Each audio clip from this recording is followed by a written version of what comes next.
ಲಕ್ಷ ಹತ್ರ ಇತ್ತು. ನಾವೆಲ್ಲ ಸುಮಾರು 1,20,000 ಕಡಿಮೆ ಮಾಡಿದ್ದೀರಾ. ತಾವೇ ಅದನ್ನ ಕೂಡ ಅಟೆಂಡ್ ಮಾಡಿದ್ದೀರಾ. ಸೊ ಅನಾಮಲೀಸ್ ಮತ್ತು ASGDO ಇದು ಎರಡು ಸೇರಿ ನಮ್ಮ ಹತ್ರ ಇನ್ನೂ ಒಂದು 2 ಲಕ್ಷ ಮತದಾರರಿದ್ದಾರೆ. ನಾವೆಲ್ಲ ಅರ್ಥ ಮಾಡ್ಕೊಳ್ಬೇಕಾಗಿರೋದು, ಈಗ ಡ್ರಾಫ್ಟ್ ರೂಲ್ 24ನೇ ತಾರೀಕು ನಾವು ಪಬ್ಲಿಷ್ ಮಾಡ್ತೀವಿ. ಪಬ್ಲಿಷ್ ಅಂದ್ರೆ ಅದಕ್ಕೋಸ್ಕರನೇ ಒಂದು ಫಾರ್ಮ್ಯಾಟ್ ಇದೆ. ನಿಮಗೆ ಕೊಟ್ಟಿರುವ ಹ್ಯಾಂಡ್ಔಟ್ನಲ್ಲಿ PPT ಅಲ್ಲಿ ಒಂದು ಫಾರ್ಮ್ಯಾಟ್ ಇದೆ. ಆ ಫಾರ್ಮ್ಯಾಟ್ ಅಲ್ಲಿ ಪ್ರತಿಯೊಬ್ಬ ERO, the role of ERO is huge. ERO ಅವರು ಕೂಡ ಅದನ್ನು ಪಬ್ಲಿಷ್ ಮಾಡಬೇಕು. ಪಬ್ಲಿಷ್ ಮಾಡಿದ ಮೇಲೆ it is the claims and objections period. So claims and objections ಕೂಡ ನಾವು ಹಿಯರಿಂಗ್ ಅನ್ನು ಆನ್ಲೈನ್ ಅಲ್ಲಿ ನಾವು ಮಾಡಬೇಕು. Correct? So you have been given a login EROs ಮತ್ತೆ EROs ಗೆ ಅಡಿಷನಲ್ ಆಗಿ AEROs ಅನ್ನು ತಗೊಳ್ಳಿ ಅಂತ ಹೇಳಿದ್ವಿ.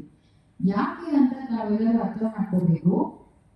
ಒಂದು ಉದಾಹರಣೆಗೆ ಕುಣಿಗಲಲ್ಲಿ ಸೇ ಫಾರ್ ಎಕ್ಸಾಂಪಲ್ 20,000 ವೋಟರ್ಸ್ ಅನ್ನು ASGDO ಅಂತ ತಾವು ಮಾರ್ಕ್ ಮಾಡಿದ್ರ.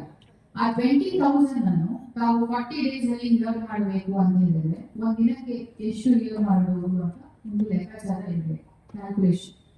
ಕ್ಯಾಲ್ಕುಲೇಷನ್ ಮಾಡಿದ್ರೆ ನಮಗೆ ಸದ್ಯಕ್ಕೆ ಇರುವ EROs AEROs ಇಂದ ಇನ್ವರ್ಟ್ ಮಾಡಕ್ಕೆ ಆಗೋದಿಲ್ಲ. ಹಾಗಾಗಿ ಹೆಚ್ಚುವರಿಯಾಗಿ ಮೊದಲನೇದಾಗಿ ತಾವು ಮಾಡಬೇಕಾಗಿರುವ ಟಾಸ್ಕ್ AEROs ಅನ್ನು ಗುರುತು ಮಾಡಿ ಅವರನ್ನು ಈ ಟ್ರೈನಿಂಗ್ ಕೊಟ್ಟು you should make them your representatives. Correct? You should delegate your work to them. ಅಷ್ಟು ಅವರು ಅಚ್ಚುಕಟ್ಟಾಗಿ ಕೆಲಸ ಮಾಡಲಿಕ್ಕೆ ಅವರಿಗೆ ಸಾಮರ್ಥ್ಯ ಇರಬೇಕು, ಕಾಮನ್ ಸೆನ್ಸ್ ಇರಬೇಕು. ಯಾಕೆ ಕಾಮನ್ ಸೆನ್ಸ್ ಅನ್ನೋ ಪದ ಯೂಸ್ ಮಾಡ್ತೀನಿ ಅಂದ್ರೆ, ಏನು ಪ್ರೂವ್ ಮಾಡಬೇಕು ಒಬ್ಬ ವ್ಯಕ್ತಿ ಬಂದು he or she is ordinary resident of one particular area, he or she is a citizen of India ಅಂತ. ಸೊ ಇದನ್ನು ಪ್ರೂವ್ ಮಾಡಲಿಕ್ಕೆ ಒಂದಷ್ಟು ಡಾಕ್ಯುಮೆಂಟ್ ಲಿಸ್ಟ್ ಅನ್ನು ಕೊಟ್ಟಿದ್ದಾರೆ. ಸೊ ಆ documents plus age plus address proof. Address proof is basically for citizenship and age proof ಕೂಡ ಒಂದಷ್ಟು documents ಅನ್ನು ಕೊಟ್ಟಿದ್ದಾರೆ.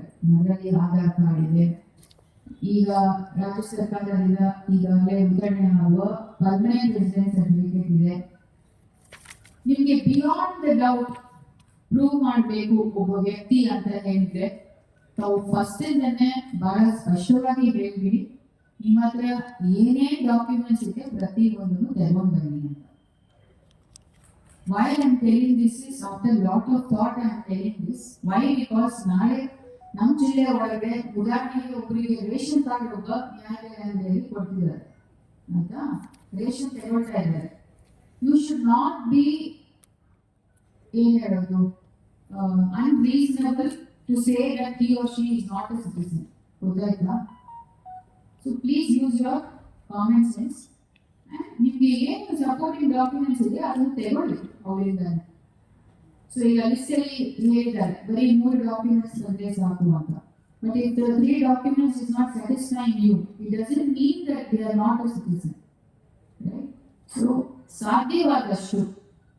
ಸಾಧ್ಯವಾದಷ್ಟು ಇನಿಷಿಯಲಿನೇ ಥ್ರೂ ಯೋರ್ BLOs ನಿಮ್ಮ ಹತ್ರ ಸರ್ಕಾರದಿಂದ, ಕೇಂದ್ರ ಸರ್ಕಾರ ಇರ್ಬೋದು, ರಾಜ್ಯ ಸರ್ಕಾರ ಇರ್ಬೋದು, ಸ್ಥಳೀಯ ಸಂಸ್ಥೆಗಳಿರ್ಬೋದು, ಅವರನ್ನು ನೀವು ಏನೇನೋ ಡಾಕ್ಯುಮೆಂಟ್ಸ್ ತಗೊಂಡಿದ್ದೀರಾ ಅದನ್ನು ತಗೊಂಡು ಬನ್ನಿ ಅಂತ. Because you as a ERO can pass a speaking order. Correct? Ultimately, ಈಗ ಮ್ಯಾಪಿಂಗ್ ಕೇಸಸ್ ನನಗೆ ಡಾಕ್ಯುಮೆಂಟ್ ವೆರಿಫಿಕೇಶನ್ ಗೆ ಬರುತ್ತದೆ. But you are the one who will be passing the order. So kindly be responsible and also use your common sense. And ಅದರಲ್ಲಿ ಅವರು ಸ್ಪಷ್ಟವಾಗಿ ಕೊಟ್ಟಿದ್ದಾರೆ, before 1987 bond ಅಂದ್ರೆ ಏನೇನು ಡಾಕ್ಯುಮೆಂಟ್ಸ್ ಕೊಡಬೇಕು ಅಂದ್ರೆ ಆ ವ್ಯಕ್ತಿದು ಮಾತ್ರ ಕೊಟ್ಟರೆ ನಡೆಯುತ್ತೆ. 87 to 2004 ಆ ವ್ಯಕ್ತಿದು ಪ್ಲಸ್ ಅವ್ರ ಪೋಷಕರದ್ದು ಕೊಡಬೇಕು. 2004 ನಂತರ ಯಾರ್ಯಾರು ಕೊಡಬೇಕು ಅಂತ ಒಂದು ಲಿಸ್ಟ್ ಇದೆ. ಸೊ ಐ ಸಜೆಸ್ಟ್ ಪ್ರತಿಯೊಬ್ಬರು ಕೂಡ ಇದನ್ನು ಒಂದ್ಸಲಿ ಓದಿ. Your time starts on 23rd itself. Because 24ನೇ ತಾರೀಕು ನೋಟಿಸ್ ಜಾರಿ ಆಗಬೇಕು. ಹೆಂಗೆ ಜಾರಿ ಮಾಡಬೇಕು ಅಂತ ಎಲ್ಲ ನಮ್ಮ PPT ಹೇಳಿದೆ. ಪ್ರಿಂಟ್ ಮಾಡಿ ಅದನ್ನು BLO ಮುಖಾಂತರ ಅದನ್ನು ಜಾರಿ ಮಾಡಿಸ್ಬೇಕು. ಕರೆಕ್ಟ್? ಸೊ ಹಂಗಿದ್ದಾಗ 23rd ನೀವು ಸ್ಟಾರ್ಟ್ ಮಾಡಬೇಕು. Today already on 19th. So 20, 21, 22 ತಾವೆಲ್ಲ ಏನೇನು ಮಾಡಬೇಕು ಅಂದ್ರೆ first and foremost AER sufficient ಮಾಡ್ಕೊಡು. ಬಿಕಾಸ್ ನಾವು ಪ್ರತಿಯೊಬ್ಬ ಮತದಾರರು ಹತ್ರ ಹೋಗಿ ಮತಗಟ್ಟೆಯಲ್ಲಿ ಹೋಗಿ ಪ್ಯೂರಿಫಿಕೇಶನ್ ಆಫ್ ವೋಟರ್ ಲಿಸ್ಟ್ ಅನ್ನು ಶುದ್ಧೀಕರಣ ಮಾಡುವ ದೃಷ್ಟಿಯಲ್ಲಿ ಆಸ್ ಪರ್ ECI ಡೈರೆಕ್ಷನ್ ನಾವೇನ್ ಮಾಡಿದ್ವಿ, ಒಂದು ಹಂತಕ್ಕೆ ಬಂದಿದ್ವಿ.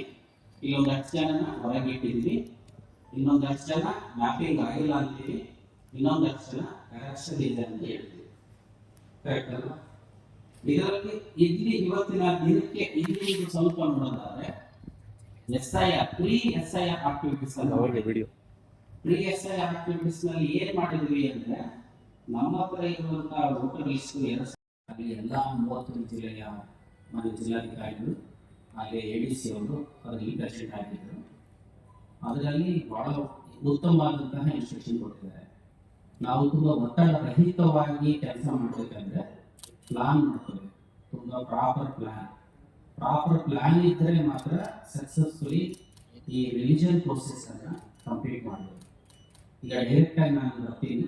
ಇವತ್ತಿನ ಈ ಒಂದು ಸಂದರ್ಭದಲ್ಲಿ ತಾವೆಲ್ಲ ಇದ್ದೀರಾ, ಏನ್ ಮಾಡಬೇಕು, ಡೂ ಇಟ್ ಅನ್ನೋದು ಬೇರೆ, ಹೌ ಟು ಡೂ ಮಾಡಿ ಅಂತ ಹೇಳ್ತೀವಿ. ಏನ್ ಮಾಡಬೇಕು ಅನ್ನೋದನ್ನ ಇವತ್ತು ತಿಳ್ಕೋಬೇಕು. ನಾವು ಹೇಗೆ ಮಾಡಬೇಕು ಅನ್ನೋದನ್ನ ಇವತ್ತು ತಿಳ್ಕೋಬೇಕು.